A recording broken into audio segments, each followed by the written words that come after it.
Welcome back, Hunters. I'm the SurvivalVis, and we return to Monster Hunter 4 Ultimate, where we should be into the last sort of non-Apex... Well, no, I can't use the Apex term, because there actually are Apex monsters in 4 Ultimate. Kind of the last, not top-level threat for high rank. Next week, we've got some 3 fairly notable monsters lined up to deal with. They'll be Ukanlos, Fatalis, and Crimson Fatalis. But we're going to be finishing off the high-rank roster most part today with going after a high-rank Kirin. And I do want to, again, move us quickly or steadily into G-rank, because if I do 1 episode per large monster to, like, show them off as I have for my Monster Hunter series so far, that's going to be another 70-episode series. There are over 70 large monsters in Monster Hunter 4 Ultimate to show off and go through, so yeah, it's going to be another long series, and that's why I want to get this one wrapped up, so then we can start fresh from number 1 all over again. But for going after high-rank Kirins, you're going to have to do something a bit different for 4 Ultimate, because they are a guild quest exclusive. So you basically have to go into expeditions, get the guild quest, register it, and then go through that quest to actually hunt it. And it's a toss-up of what guild quests you'll get at the end of every expedition. There are certain monsters I think will give you a greater chance of getting a Kirin guild quest. I think Kut-ku and I think there's another one. I can't really call it off the top of my head, but yeah, if you're going after Kirin, you're going to have to do some expeditions. But there's also most likely something that'll happen where you'll get a guild quest, but it's not going to be just Kirin. It'll have another monster. And these quests, as much as you might want to focus on just getting a lone Kirin hunt in, because maybe it's, oh, we'll get better rewards from the guild, or from the quest rewards once it's done then. Guild quests don't really give a lot of material rewards, I've found. They give a lot of weird rewards that are more like extra stuff than the monsters themselves for, like, parts and stuff. Like, we'll go into this quest, and we might actually do it twice, because it might be very quickly with the build we've got. We're using the Furious Grave Cannon and the Azure Rathlos stuff, so that way we can get the normal up, because Kirin is one that Pierce ammo doesn't really perform well on. It's too small of a monster to really get the most out of that ammo type. So we gotta go over to guild quests, and yeah, that one, again, if it's Kirin with another monster, as long as the other monster isn't too annoying to fight or too strong of a monster, it's actually a good thing to have it as a double quest. Because how Monster Hunter has typically worked is, let's say you're hunting 1 monster, and we'll have it say its health is 2.5. If you're going on a double quest with 2 monsters, I think that brings the health down to them both having maybe 2.0 health, or even maybe less. So the more monsters there are, the less health each one has, hence the hunt can generally be easier. Especially if you're pairing something like Kirin with just a Kut-ku like this quest does. So this, again, should go very quick. The Kut-ku is going to take not even 5 minutes if I were to wager a guess. We just gotta find them first, and then take them down. But the guild quests were a weird system that... Nope, well, speaking of Kut-ku, there it is. Looks like a pretty tiny one, if I'm honest. Looks about only as tall as I am. Over here. Oh, little Conchu bugger.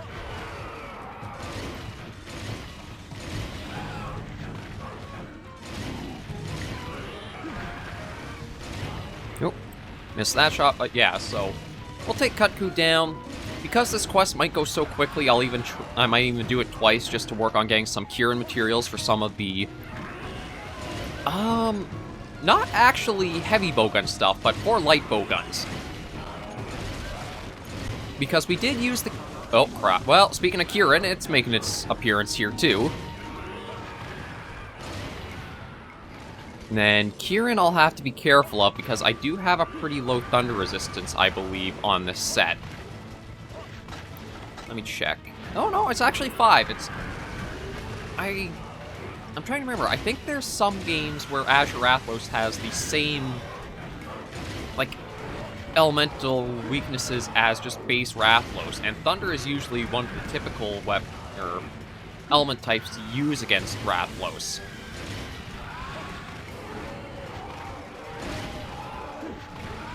But yeah, even with Kirin here, it's not too bad of a hunt. And one of the things about Kirin that makes it a better fight, or like how its elemental stuff is, like compared to what Dalamadur's meteors were, is that you can see all of like the cues or movements and stuff that actually like corresponds to what Kirin's doing. Dalamadur's weird orbital strike boulders, or whatever you want to call them, they just don't feel tied to the monster. It's a little bit like how Crimson Fatalis can be with how he rains meteors down. But usually, I think Crimson has like a animation where he at least looks like he's calling them or summoning them from out the volcano. It just feels like there is a Ooh. I kind of want one of you guys just to screw off here, so that way it's easier dealing with you.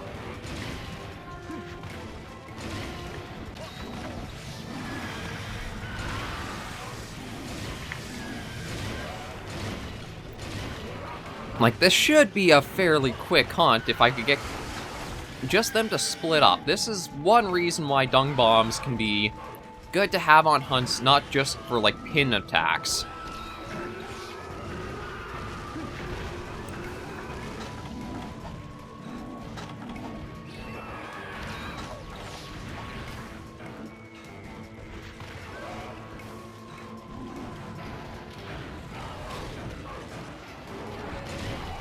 Oh, yeah.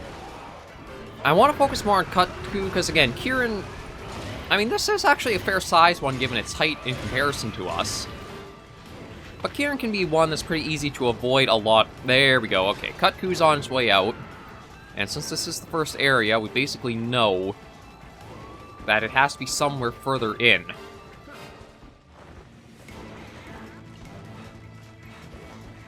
And this'll give me a chance just to get out of this area. Okay, no, they passed by this area. This might be an area we'll be fighting Kirin in at another time, but let's just keep going through.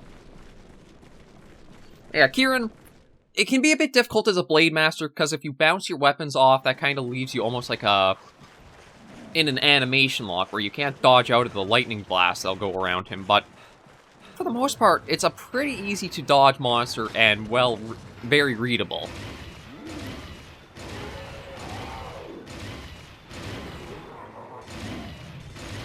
Aside from shooting through the legs somehow, we'll probably have it down in just a moment here with the ears flapped down.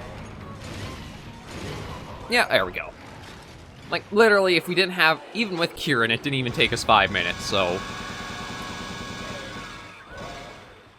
There we are. Okay, we'll carve that up, and then we'll go find the Thunder Pony. Deal with that, and see what we got reward-wise. Kirin armor is usually used for sets where you're trying to get the most out of your element, because it's, what? I don't know if it has free element to it, but I'm fairly certain it has at least, like, elemental or element as a skill. I do have to check something, though, because I thought what elemental did was kind of, like, give all your elemental attacks, like, level 1, like, say, ice attack +1, fire attack +1, etc., but the Orochi Kirin set actually has elemental and ice attack built into it. So I might have to do a little research to find out what the elemental skill does in 4 Ultimate. It might be good for light bowgunners in order to, again, get the rapid fire and elemental damage up. Okay, so there you are.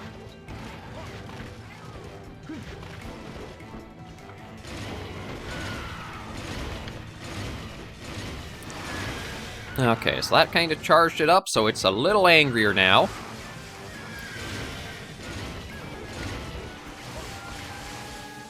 But one shot type that used to be very good against Kirin was the pellet shot type. Because back in Freedom Unite, it used to have like this clustering behavior where for certain monsters it would just super proc off of the weak spots of them. And Kirin's Horn was one where every pellet seemed to just be magnetically drawn to it and would get you super good amounts of reliable damage off on it.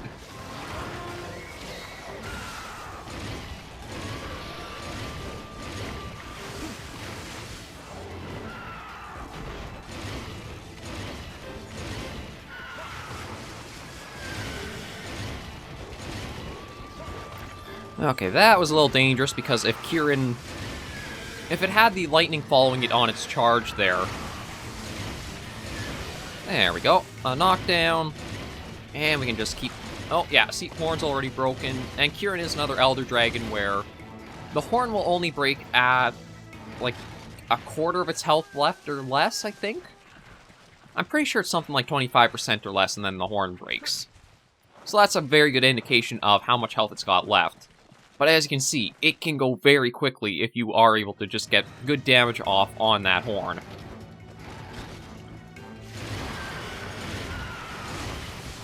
Blade Masters, again, have a harder time because Kirin's hide is very tough, so unless you're striking the Horn or the head, you have a high chance of just bouncing off of it, and that causes animation locks, which the 4th generation has been a bit bad for, like, having them.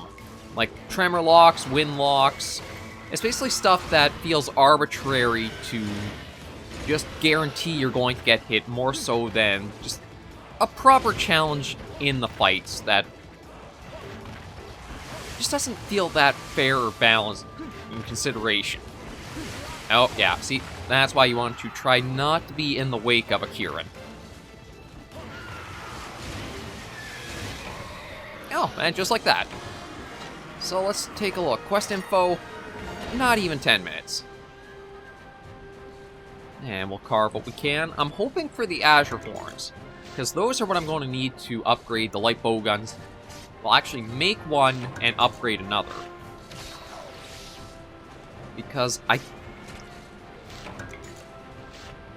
aside from the Kushala Daora light bow gun, I think Orochi Kirin is the only, well, yeah, Orochi Kirin might have the only other freeze rapid-fire light bow gun in the game.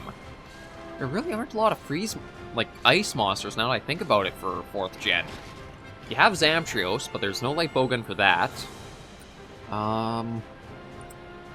There's Tidal Najarala, but I'm pretty sure that's a water monster. So Zamtrios, Orochi Kirin, Kushala, Bukonlos. That might actually be it. Like, you might fight a bit of a variety of monsters in the Frozen Sea Wave, but there's very few ice monsters now that I think about it. And we did get an Azure Horn. Okay, actually, surprisingly enough, this time we did get a fair bit of stuff across the main reward there. Most times it's usually very slim pickings for that. Speed Gather. Nothing super I'd look, so we'll just... No, man, it doesn't even sell for that much. Yeah, we'll sell that all off. That's the guild quests don't really give good rewards for, like, money or hunter rank points or stuff like that, unless maybe you level them up more. I just find they're good for, again, certain monsters to go after and get materials for. But we'll head out and show off what weapons I'm trying to get with these Kirin parts. Okay, so the first one, the Frigid Bowgun. This is actually Orochi Kirin's, and this is the light bowgun look I'd prefer to see for Kirin rather than the, like, Rajang recolor. Like, oh no, the Blitz Bowgun does have it. Yeah, basically, another version of Kirin's light bowgun is just a recolor of this in white and blue. I much prefer a more unique model like this, that is actually more like a giant Kirin's horn, hollowed out and made in the look of a bowgun. So I've got enough to make that, but then to upgrade this one I need 3, so I probably will be doing a little farming. But yeah, there's the silencer, and it's got the long barrel on it right now, which even adds more to that look. So yeah, I don't know if we'll see Kirin come in Sunbreak. It does feel like it could fit being the unicorn monster. That kind of is more, I think, with Western mythology, or like how we're getting stuff with like the Frankenstein's monster and what is its name? Gargan? No. I can't even remember its name, but it's basically the new Fang Beast monster, the new Rajang-like monster in a way. Then there's Luna Garon, which is after the werewolf, Malzeno, based on vampire, so we might see Kirin come back as a unicorn kind of inspired monster. If it does, this is definitely the bowgun I prefer to see rather than the triple barrel one. And then as for Kirin's armors, because we do have two... Yeah, this is Hiroshi Kirin's that gives Elemental +1, so maybe the Elemental +1 is just a generic all elements get a boost, and then you can also have the specific elemental types get boosted as well with skills. There's the Kirin... not really a change between Blade Master stuff there. Let me see about... Oh, looks like this is one of the sets that Blade Masters and Gunners might actually keep the exact same looks between. Yeah, it actually is. Okay, so let me also find regular Kirin. There we go. Yeah, even... I'm surprised. This is one of the few armor sets that does have both looks the same for Gunners and Blade Master. Free element, blight resistance, and elemental. I think the fate is you'll get less item rewards for quests, like less quest rewards. But I'm not super sure off the top of my head because, again, you don't really get too much information. Well, unless it's in this area, then you can actually read up on what they do, but... when it's just comparing the armors, I don't think you actually get an idea of that. I'll just bring that up again to see. Oh, there it is. I actually can make it, that's why. Okay, here, yeah, so affect quest rewards except in special cases, so you'll get less quest rewards with Fate active. I forgot that you can actually go back and read these skills and what they do. Actually, that reminds me then. I just want to take a look and see what is the kind of save for... skills that reduce likelihood of fainting, greatly increase attack and defense when your health falls below a certain level. And... wait, steady hand? Oh, the riot gear gives... I didn't think Dalamadur's gave steady hand. Hang on. Is that really the case? No, it's not going to, because it, like, changes it out with a few different ones. So, Avarice, increased quest rewards and reward items for capturing monsters. Interesting. So, it seems like the Dalamadur set... yeah, it's going to be weird, because it's probably only going to give you Fury, and then you'll have to try building up to anything else. Oh man, it's even worse than I thought. I thought at least you were getting, like, specific... oh, what is with this set? It is so bad. Because you need 10 of a skill to get it active. But the only thing you're going to get from Dalamadur is going to be Fury. You're going to have little bits of other stuff, but you'll need a charm to make it happen, and the armor doesn't even have, like, slots in it to allow for it. I don't think I'm going to go for Dalamadur at all, because, like, none of that feels worth it. Weapons or armor. I guess I kind of talked a little too long to do 2 hunts, but... at least with Kirin wrapped up there, we'll be able to go after Conlos, Fatalis, and Crimson Fatalis next week and bring high rank to a close and bring into G rank the week after that. Yeah, my apologies there. Still kind of warming up for the first recording of the day. But thank you guys very much for joining me on this episode of Monster Hunter 4 Ultimate. If you enjoyed the video, be sure to give it a like, and if you have any comments, tips, or tricks, be sure in comments right down below. I think we're going to start next week off with Conlos, just so that way we save the big Fatalis duo for the last couple of high rank quests. But thank you guys so much for joining me. Until I see you in the next video, Hunters and Survivors, please remember, as always, to take care, stay alive, and happy hunting.